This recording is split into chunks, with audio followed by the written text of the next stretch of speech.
90,000 पूजियों की पतलूनी उतर जाती है। जब बंदूक का मुकाबला बंदूक से होता है जनाब स्पीकर साहब, तो फिर हमारी हीरो कारगिल में कर्नल शेर खान शहीद, उसको इंडियन आर्मी सल्यूट करते हैं और हमारे अपनी दुम दबाकर भाग जाती है। इंडिया हमारे साथ आजाद हुआ था। पिछले दिनों नरेंद्र मोदी साहब ने 63 कंटोनमेंट खत्म किए और बदकिस्मती हमारी देखें कि रोज एक नई कंटोनमेंट बनाने की तैयारी हो रही है। जापान का या रूस का आई थिंक मुझे याद नहीं है, वजीर आजम था या सदर था, उसने कहा था पाकिस्तान एक कब्रिस्तान है। सियासतदानों की अगर आप बात करते हैं ना, तो ये अपने मफाद के लिए ना, अपने बाप के भी सगे नहीं है। आप मैं कीड़े मकोड़े हैं इनके लिए। नहीं, इधर मैं ये कहूँगा पता हमें है, आपको नहीं पता। मैं जुमला वही सुना रहा हूँ कि हमारी अदालतों में जो फैसला ही सही नहीं होता, अच्छा, सारे जुल्म सितम अदालतों के जरिए हो रहे हैं, हुक्मरानों के जरिए हो रहे हैं। अगर फैसला सही हो, इसका हक इसको मिले, इसका इसको मिले, इसका इसको मिले, तो ये सारे जुल्म सितम बंद हो जाए। हक तो किसी को मिल ही नहीं रहा। नहीं, हम ये कहते हैं जो करवाता है वो अमेरिका करवा देता है, वो इंडिया करवा देता है। हिस्ट्री को छोड़ें यार, हमारी हिस्ट्री जो है वो सच बता ही नहीं रहे। मुतालिया पाकिस्तान की बुक है, सारी फेक लिखी हुई है, उसमें कोई बात उन्होंने सच की। अच्छा, सारी हिस्ट्री हमारी झूठी है, सारी हिस्ट्री झूठी है। इंडिया के वजीर खारजा ने एक बयान दिया था, उसने कहा था कि पाकिस्तान को अगर मतलब जरूरत है IMF से ज्यादा हम इन्हें दे सकते थे। अच्छा, उन्होंने कहा था। ठीक है, वो दुश्मन की बात ही नहीं, वो तो कहते हैं हमारे दुश्मन नहीं है। हाँ, ये उन्होंने, मैं स्टेटमेंट बताता हूँ, फॉरेन मिनिस्टर ने ये स्टेटमेंट अपने मुल्क में लगी हुई जंग तो खत्म करे। और अफगानिस्तान की बात आपने की। अच्छा, बिल्कुल ऐसे ही। ठीक है, आप अभी गूगल सर्च करें, किसी भाई को कहें अच्छा अफगानिस्तान तो PKR करें, करेंसी कितनी है। हालत जंग में रहा अफगानिस्तान कितने साल, तालिबान रहा है, अमेरिका की फौज रही है वहाँ पे। आप करेंसी उनका कर लें। निजाम जैसा गरीब मुल्क, तो इसीलिए तो जब भी हम बात करते हैं कि भाई देखो इंडिया अमेरिका के साथ कितना है, फलां चीज़ इंपोर्ट कर रहा है, फलां इक्विपमेंट उन्होंने ख़रीद लिया, S-400 ले लिया भाई, उन्होंने राफेल ले लिया, ये कर लिया, वो कर लिया, तो फिर हमें बताया जाता है कि भाई हम कहाँ से लें, हमने तो कर्जे ही कर्जे देने हैं। हाय फ्रेंड, स्वागत है आपका है आज की खबर में। तो दोस्तों, पाकिस्तान के लोग कह रहे हैं कि कश्मीर को छोड़ो, तुम पाकिस्तान को संभालो, कश्मीर को इंडिया संभाल लेगा। तो दोस्तों चलिए चलते हैं वीडियो की तरफ, और ऐसी वीडियो देखने के लिए हमारी चैनल को लाइक करो, शेयर करो और सब्सक्राइब करो। तो दोस्तों चलिए चलते हैं वीडियो की तरफ। जय हिंद, जय भारत। अपना तो हाल ठीक नहीं कर सकते हैं। हाँ, अच्छा। ठीक है, अपने डिफेंस मिनिस्टर को पता नहीं है, बंदर की तरह उधर आम खा रहा था निकर पहन के। ठीक है, ईद पे अपनी हालत तो सही नहीं करते हैं, और दूसरे इतनी बड़े इंडिया को अब सुपर पावर बनने जा रहा है, उनको मशवरे दे रहा है आप ऐसे कर लो। भाई तुम्हें क्या तकलीफ है भाई, आप वो इंडिया जाने और कश्मीर जाने।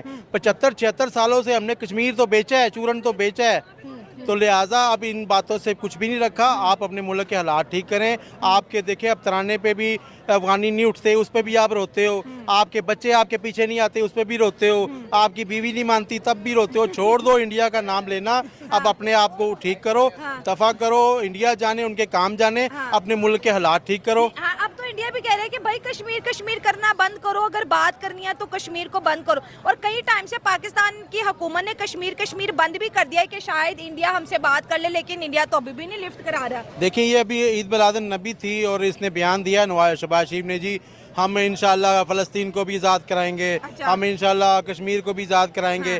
और तुम तो अपने बच्चों को आज़ाद नहीं करा सकते हो, तुम तो अपने बच्चों को कायल नहीं कर सकते कि पाकिस्तान आ जाओ, पाकिस्तान मुसीबत में। अपने भतीजों को नहीं ला सकते हो, अपने भाई का इलाज नहीं करा सकते हो, और कश्मीर को कैसे आज़ाद कराओगे। अंकल, मोदी साहब ने एक हफ्ते में कश्मीर के अंदर 2 कामयाब जलसे कर लिया। कश्मीर के अंदर इलेक्शन हो रहे हैं, कश्मीर के अंदर जमहूरियत जन्म ले रही है 2019 के बाद। और पाकिस्तान बस जो है ना, इधर उधर की, कभी कह रहे हैं हम कांग्रेस के साथ खड़े हैं, कभी कह रहे हैं हम नेशनल कॉन्फ्रेंस के साथ खड़े हैं। करने वाले तो अपना काम कर चुके हैं कश्मीर में। देखें, जो कहते हैं ना गरजते हैं वो बरसते नहीं है ना। ये सिर्फ गरजते हैं, बरसते। रिपोर्ट है, ये वर्ल्ड बैंक ने जारी की है, जिसके मुताबिक पाकिस्तान जो कि 240 मिलियन की आबादी है, उसने सबसे ज़्यादा कर्जा चाइना का देना है, जो कि $29 बिलियन है। तो ये आप इससे ये भी अंदाज़ा लगाएं कि अगर पाकिस्तान ने $30 अरब एक मुल्क के देने हों, तो उस मुल्क के आगे हमारी क्या पोजीशन होगी, हम कितने आज़ाद होंगे। सो ये जो जिसे कहेंगे ना, ये जो चीज़ है, ये मेरा ख्याल है कि ना तो ये चाइना के लिए अच्छी है, ना ये पाकिस्तान के लिए अच्छी है।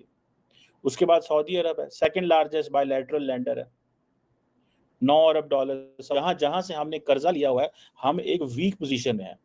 अब वर्ल्ड बैंक हमें कॉन्टिन्यूसली वार्न कर रहा है, ठीक है जी। जितना भी 130-31 अरब डॉलर हमारे कर्जे हैं, इसमें से 45% जो डेट है, तकरीबन 59 बिलियन डॉलर, ये बायलैटरल लैंडर्स का है।